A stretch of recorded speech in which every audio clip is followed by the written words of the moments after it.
नमस्कार साथियों, 4 मई से लेकर आज तक अर्थात 13 जून 2021 तक 4 मई से 13 जून 2021 के मध्य पेट्रोल और डीजल की कीमतों में 23 टाइम्स बढ़ोतरी की गई, जिसके परिणाम स्वरूप देश के अधिकांश भाग में आज पेट्रोल की कीमत 100 रुपये प्रति लीटर को पार कर चुकी है और देश के कई शहरों में डीजल ने भी 100 रुपये प्रति लीटर की जो सीमा है उसको क्रॉस कर लिया।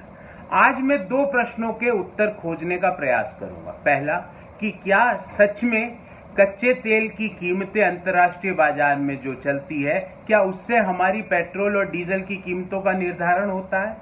और दूसरा सवाल, कि क्यों बार बार कांग्रेस पार्टी के आग्रह के बावजूद, बार बार कांग्रेस पार्टी की मांग के बावजूद केंद्र सरकार पेट्रोल और डीजल को जीएसटी के दायरे में क्यों नहीं लाती है? तो पहले सवाल का हम अगर उत्तर खोजने का प्रयास करें तो मैं 2 उदाहरण दूंगा। 26 फरवरी 2021 को 5 राज्यों के चुनावों की घोषणा होती है। उस दिन कच्चे तेल की कीमत अंतर्राष्ट्रीय बाजार में है 3,979 रुपये प्रति बैरल। एक बैरल में लगभग 159 लीटर तेल होता है। और जिस दिन चुनाव के नतीजे आते हैं 2 मई 2021 को, उस दिन अंतर्राष्ट्रीय बाजार में कच्चे तेल की कीमत होती है 4,699 रुपये प्रति बैरल। अर्थात 26 फरवरी से 2 मई के बीच 720 रुपये प्रति बैरल की कच्चे तेल में बढ़ोतरी होती है, पर उस दौरान हमारे पेट्रोल और डीजल की कीमतें नहीं बढ़ती है। देश में उस दौरान लगभग 75 पैसे प्रति लीटर पेट्रोल और डीजल की कीमतों में कमी आ जाती है। कच्चे तेल की कीमतें बढ़ रही है, पर क्योंकि चुनाव है, चुनाव चल रहे हैं 5 राज्यों में, तो पेट्रोल और डीजल के दाम कम हो जाते हैं। दूसरा उदाहरण आपको देता हूं। आज लगभग कच्चे तेल की कीमत अंतर्राष्ट्रीय बाजार में $65-70 के बीच प्रति बैरल चलती है। पिछले साल ये कीमत $30 प्रति बैरल तक भी पहुंची थी। तो क्या आपको, मुझे, हम जैसे आम और मध्यम आय वर्गीय और निम्न आय वर्गीय लोगों को क्या इसका फायदा मिला? नहीं, इसका फायदा नहीं मिला। तो इन दोनों उदाहरणों से ये प्रूव हो जाता है कि पेट्रोल की प्राइसिंग कोई डायनेमिक प्राइसिंग नहीं है, डीजल की प्राइसिंग कोई डायनेमिक प्राइसिंग नहीं है, ये प्योरली पॉलिटिकल प्राइसिंग है। अब दूसरा सवाल, कि क्यों हमारे बार बार मांग के बावजूद पेट्रोल और डीजल को जीएसटी में लाने में क्यों केंद्र सरकार प्रयास नहीं करती है? उसको जानने के लिए थोड़ा डाटा को समझना पड़ेगा।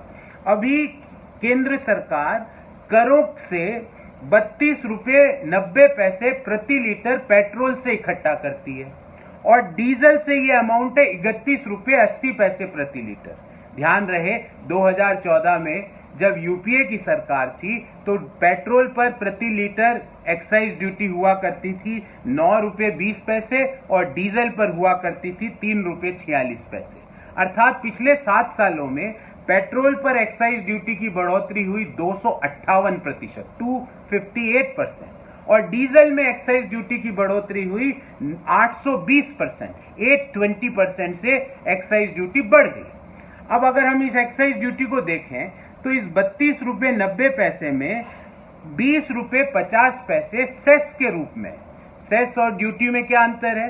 ड्यूटी में जो पैसा इकट्ठा होता है उसका डिस्ट्रीब्यूशन राज्यों में भी होता है। फाइनेंस कमीशन की गाइडलाइंस के अनुसार जो केंद्र सरकार अपना जो टैक्सेस से जो कलेक्शन करती है उसमें से 41%, 41% राज्यों में डिस्ट्रीब्यूट होता है, पर जो सेस से कलेक्ट होता है उसमें राज्यों का कोई हिस्सा नहीं है। तो ध्यान रहे, 32 रुपये 90 पैसे प्रति लीटर पेट्रोल से कलेक्ट होता है, पर उसमें सेस है 20 रुपये 50 पैसे। अर्थात इस 32 रुपये 50 पैसे में से 20 रुपये 50 पैसे में कहा राज्यों को कोई भाग नहीं मिलेगा। इसी तरह 31 रुपये 80 पैसे प्रति लीटर डीजल से केंद्र सरकार कलेक्ट करती है और उसमें सेस है 22 रुपये। मतलब 31 रुपये 80 पैसे में से 22 रुपये सीधा केंद्र सरकार के पास जाएगा, बाकी का जो 9 रुपये 80 पैसे है उसमें से राज्यों को और केंद्र सरकार में डिस्ट्रीब्यूशन होता है फाइनेंस कमीशन की गाइडलाइंस के अनुसार, जो अभी ये कहती है कि 41%, 41% हिस्सा राज्यों को डिस्ट्रीब्यूट होना चाहिए। तो अगर इसको केंद्र सरकार जीएसटी के दायरे में ले आती है तो जो सेस से जो मैं कहूंगा इजी मनी केंद्र सरकार को मिल रही है, पेट्रोल में 32 रुपये 90 पैसे में से 20 रुपये 50 पैसे सीधे सेस के रूप में जाते हैं, तो अर्थात मात्र 12 रुपये 40 पैसे जो इसके सेस के ऊपर है उसमें राज्यों को हिस्सा मिलता है 41%, और डीजल में मात्र 9 रुपये 80 पैसे हैं जिसपे राज्यों को हिस्सा मिलता है, 22 रुपये सीधे केंद्र सरकार की जेब में चले जाते हैं। तो ये सेस से जो इजी मनी की कमाई है वो जीएसटी के दायरे में लाने के बाद केंद्र सरकार को नहीं हो सकती। इसीलिए बार बार अर्थशास्त्रियों के आग्रह के बावजूद, एक्सपर्ट्स के आग्रह के बावजूद, आम लोगों के आग्रह के बावजूद, मध्यम आय वर्गीय लोगों के आग्रह के बावजूद, निम्न आय वर्गीय लोगों के आग्रह के बावजूद केंद्र सरकार पेट्रोल और डीजल को जीएसटी में नहीं ला रही, क्योंकि जो सेस से जो उनकी कमाई है वो जीरो हो जाएगी, क्योंकि जो ये जीएसटी में आएगा ये डिस्पोजेबल इनकम बन जाएगा केंद्र सरकार का, और उस इनकम का 41% भाग राज्य सरकारों को डिस्ट्रीब्यूट करना पड़ेगा।